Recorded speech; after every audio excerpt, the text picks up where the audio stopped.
প্রাচীন মিশরের ইতিহাসে ফেরাউনের নাম অত্যাচার, অহংকার ও ক্ষমতার প্রতীক হিসেবে পরিচিত। অন্যদিকে তার স্ত্রী আসিয়া বিনতে মুজাহিম ইসলামের ইতিহাসে ঈমান, ধৈর্য ও ত্যাগের উজ্জ্বল দৃষ্টান্ত।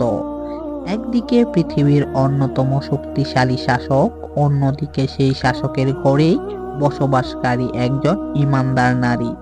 তাদের জীবন ছিল সম্পূর্ণ ভিন্ন দুই পথের গল্প। ফেরাউন নিজেকে মানুষের প্রভু বলে দাবি করত।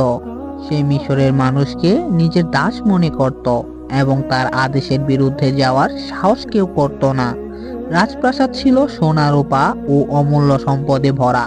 অসংখ্য সৈন্য, দাস দাসী ও কর্মচারী তার সেবায় নিয়োজিত ছিল। কিন্তু এত ক্ষমতা ও সম্পদের মাঝেও তার হৃদয়ে ছিল অহংকার ও আত্মবিশ্বাস। আসিয়া আলাইসাল্লাম ছিলেন অত্যন্ত জ্ঞানী, দয়ালু ও কোমল হৃদয়ের নারী। তিনি রাজপ্রাসাদের চাকচিক্যের মধ্যে বাস করলেও মানুষের কষ্টের ব্যথিত হতেন, দরিদ্রদের সাহায্য করতেন এবং অন্যায়কে মনে মনে ঘৃণা করতেন। তিনি লক্ষ্য করতেন ফেরাউন কিভাবে মানুষের উপর অত্যাচার চালায় এবং নিজেকে খোদা বলে দাবি করে।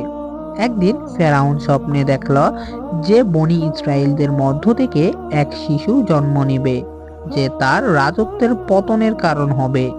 এই খবর ছড়িয়ে পড়তে সে ভয়ঙ্কর আদেশ দিল, বনি ইসরায়েলদের নবজাতক পুত্র সন্তানদের হত্যা করতে হবে। সৈন্যরা ঘরে ঘরে গিয়ে শিশুদের খুঁজে বের করত। মায়ের কান্না ও আর্তনাদ আকাশভারী হয়ে উঠত। আসিয়া আলাইসাল্লাম এই নিষ্ঠুরতা দেখে গভীরভাবে ব্যথিত হতেন, কিন্তু ফেরাউনের ভয়ে প্রকাশ্যে কিছু বলতে পারতেন না। এমন সময় আল্লাহর ইচ্ছায় মূসা জন্মগ্রহণ করেন। আল্লাহ তার মাকে নির্দেশ দিলেন শিশুকে একটি ঝুড়িতে রেখে নদীতে ভাসিয়ে দিতে। মা ভরাক্রান্ত হৃদয়ে আল্লাহর উপর ভরসা করেই তাই করলেন। নদের স্রোতে শিশুটিকে নিয়ে গেল ফেরাউনের প্রাসাদের কাছাকাছি। রাজপ্রাসাদের লোকেরা ঝুড়ি দেখতে পেয়ে তুলে আনলো। ঝুড়ি খুলতেই তারা এক সুন্দর শিশুকে দেখতে পেল। শিশুটিতে দেখে আসিয়া আলাইসাল্লামের হৃদয়ে মমতায় ভরে গেল। তিনি তাকে নিজের সন্তান হিসেবে গ্রহণ করতে চাইলেন। ফেরাউন প্রথম রাজি হচ্ছিল না, কিন্তু আসিয়া আলাইসাল্লাম বললেন, এই শিশুকে হত্যা করো না, হয়তো সে আমাদের উপকারে আসবে, অথবা আমরা তাকে সন্তান হিসেবে গ্রহণ করব। আল্লাহর ইচ্ছায় শিশুটি বেঁচে গেল। সেই শিশুই ছিলেন মূসা আলাইসাল্লাম। মূসা আলাইসাল্লাম আরো বড় হতে লাগলেন। আল্লাহ তাকে নবুয়াত দান করলেন এবং ফেরাউনের কাছে সত্যের দাওয়াত নিয়ে পাঠালেন। তিনি ফেরাউনকে বললেন একমাত্র আল্লাহর ইবাদত করতে এবং বনি ইসরায়েলকে মুক্তি দিতে। কিন্তু ফেরাউন অহংকারে অন্ধ ছিল। সে সত্যকে অস্বীকার করল। নানা অলৌকিক নির্দেশ দেখানোর পরও সে ঈমান আনল না। আসিয়া আলাইসাল্লাম মূসা আলাইসাল্লামের কথা শুনে উপলব্ধি করলেন যে এটাই সত্য। ধীরে ধীরে তার হৃদয়ে আল্লাহর প্রতি ঈমান দৃঢ় হয়ে উঠল। তিনি গোপনে আল্লাহর ইবাদত করতে শুরু করলেন। যখন ফেরাউন জানতে পারলেন যে তার স্ত্রী ঈমান এনেছে, তখন সে প্রচন্ড ক্ষুব্ধ হয়ে উঠল। সে চাইল আসিয়া আলাইসাল্লাম যেন তার ঈমান ত্যাগ করেন, কিন্তু আসিয়া আলাইসাল্লাম দৃঢ়ভাবে সত্যের উপর অটল রইলেন। ফেরাউন তাকে নানা ধরনের শাস্তি দিল। তাকে রোদের মধ্যে বেঁধে রাখা হতো, সৈন্যরা তাকে কষ্ট দিত, কিন্তু তিনি আল্লাহর উপর ভরসা হারাননি।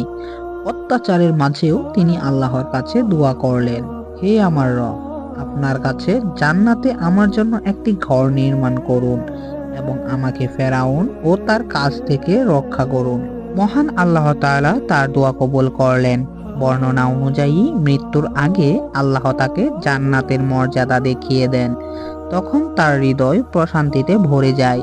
অবশেষে আসিয়া আলাইসাল্লাম শাহাদাতের মর্যাদা লাভ করেন। তিনি পৃথিবীর রাজপ্রাসাদ ছেড়ে জান্নাতে চিরস্থায়ী সুখ বেছে নেন। অন্যদিকে ফেরাউন তার অহংকার অটল রইল। যখন মূসা আলাইসাল্লাম বনি ইসরায়েলকে নিয়ে মিশর ত্যাগ করলেন, ফেরাউন বিশাল বাহিনী নিয়ে তাদের পিছু নিল। তারা সমুদ্রের তীরে পৌঁছালো। আল্লাহ মূসা আলাইসাল্লামকে নির্দেশ দিলেন তার লাঠি সমুদ্রে আঘাত করতে। সমুদ্রের পানি দ্বিখণ্ডিত হয়ে রাস্তা তৈরি হলো। মূসা আলাইসাল্লাম ও তার অনুসারীরা নিরাপদে পার হয়ে গেলেন। ফেরাউনও সেই পথে প্রবেশ করলো। কিন্তু যখন সে মাঝপথে পৌঁছালো, তখন সমুদ্রের পানি আবার একত্রিত হয়ে গেল। ফেরাউন ও তার বাহিনী ডুবে মারা গেল। মৃত্যুর মুহূর্তে সে ঈমান আনার কথা বললেও তখন তা আর গ্রহণ করা হলো না। এই কাহিনী আমাদের শিক্ষা দেয় যে ক্ষমতা, সম্পদ ও প্রভাব মানুষের প্রাকৃতিক মর্যাদা নির্ধারণ করে না। প্রাকৃতিক মর্যাদা নির্ধারিত হয় ঈমান, সন্তুষ্টি ও আল্লাহর আনুগত্যের মাধ্যমে। আসিয়া আলাইহিসসালাম ছিলেন একজন রানী, কিন্তু তার শ্রেষ্ঠত্ব ছিল তার ঈমানে। আর ফেরাউন ছিল পৃথিবীর শক্তিশালী শাসক, কিন্তু তার অহংকার তাকে ধ্বংস করে দিয়েছে। আসিয়া আলাইহিসসালাম যখন আল্লাহর প্রতি ঈমান আনলেন, তখন তার জীবনে এক নতুন অধ্যায় শুরু হলো। বাইরে থেকে তিনি ছিলেন মিশরের রানী, কিন্তু অন্তরে তিনি ছিলেন আল্লাহর একজন বিনীয় বান্দী। রাজপ্রাসাদের সোনালী দেয়াল, দামি অলংকার এবং অগণতি সম্পদ তার হৃদয়কে আর আকৃষ্ট করত না।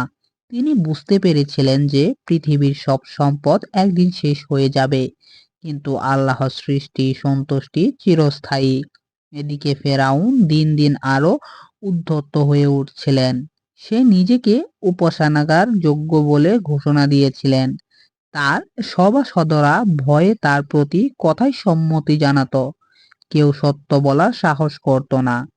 কিন্তু আসিয়া আলাইহিসসালাম মনে মনে জানতেন একমাত্র আল্লাহই সকল ক্ষমতার মালিক। প্রাসাদের ভেতরে আসিয়া আলাইহিসসালাম অনেক সময় নির্জনে আল্লাহকে স্মরণ করতেন।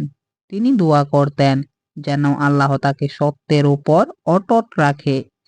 চারদিকে অবিশ্বাসের পরিবেশ থাকলেও তার হৃদয় ঈমানের আলো ক্রমেই উজ্জ্বল হয়ে উঠল।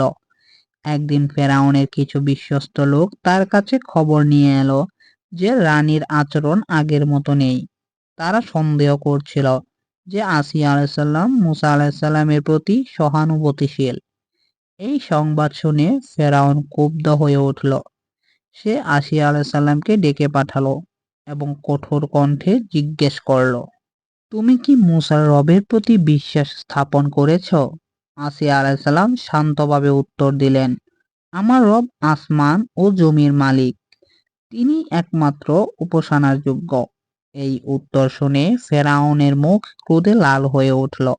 সে কখনো কল্পনাও করেনি যে তার নিজের স্ত্রী তার বিরোধিতা করবে। সে ভাবল, যদি রানী ঈমানদার হয়ে যায় তাহলে অন্যরাও সাহস পাবে। ফেরাউন তাকে নানা প্রলোভন দেখাতে শুরু করলো। সে বলল, তুমি যদি আমার কথা মেনে নাও তাহলে আগের মতোই সম্মান ও ক্ষমতা পাবে।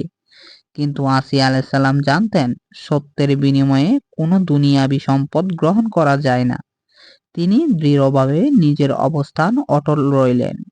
ফেরাউন তখন ভয় দেখাতে শুরু করলো, কিন্তু তাতেও কোনো লাভ হলো না। আসিয়া আলাইহিসসালামের ঈমান ছিল পাহাড়ের মতো দৃঢ়। প্রাসাদে অনেক দাস-দাসী গোপনে রানীর চরিত্র দেখে মুগ্ধ হতো। তারা দেখত এত বড় রানী হয়েও তিনি অহংকারী নন। তিনি দরিদ্র ও দুর্বলদের প্রতি সদয় আচরণ করতেন।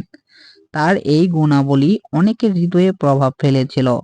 এদিকে মুসা আলাইহিসসালাম আল্লাহর বাণী মানুষের কাছে পৌঁছে দিতে থাকলেন। তিনি মানুষকে এক আল্লাহর ইবাদতের দিকে আহ্বান করতেন, যেন যতই বাধা দিক সত্যের আলো ধীরে ধীরে ছড়িয়ে পড়ল।